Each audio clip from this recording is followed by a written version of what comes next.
यदि हामी सबैजना मोतीको 6को 16 17 अनि 18 हेर्नेछौँ अनि यहाँ चाहिँ उपवास कसरी गर्ने अनि यसको महत्त्वलाई सिकाएको छ है अनि म 16 देखि पढ्नेछु Mommy, order this order. Okay. ढोंगीहरू जस्तो उदासी चेहरा नदेखाओ किनकि गुप्तमा हुने पिताले देखुन् र गुप्तमा देख्नु हुने पिताले तिमीलाई यहाँ चाहिँ यदि हामीले चाहिँ उपवास बस्दाखेरि चाहिँ हामीले उदासी अनुहार बनाउँछौँ भने चाहिँ यहाँ चाहिँ बाइबलमा चाहिँ यस्तो मान्छेलाई चाहिँ ढोंगीहरू जस्तो भनेको छ है किनकि यस्तो व्यवहार चाहिँ संसारको मानिसहरूले गर्दछ है जब संसारको मानिसहरू नेपालीमा जब भन्दाखेरि चाहिँ अरू कसैको अप्रुभलको लागि मैले व्रत वा फास्टिङमा बसेको त भनेर मानिसहरूले देखाउनको लागि अनि यहाँ 16मा भने चाहिँ साँच्चै नै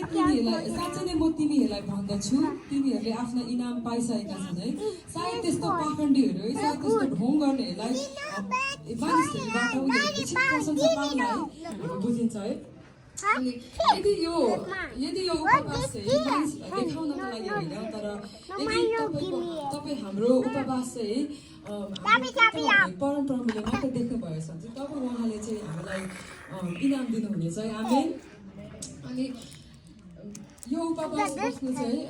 इजी गाह्रो हुन्छ अनि सुरुमा मैले उपवास बस्दाखेरि मलाई एकदम गाह्रो भयो थियो फर्स्ट टाइम लाइक उपवासको बारेमा भन्दा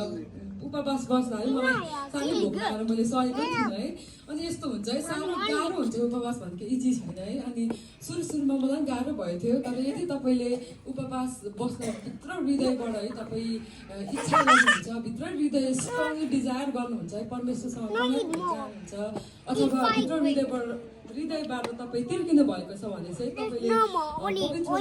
तपाईँले परमेश्वरसँग प्रार्थना गरेर है गाइडेन्स माग्न सक्नुहुन्छ है अनि पवित्र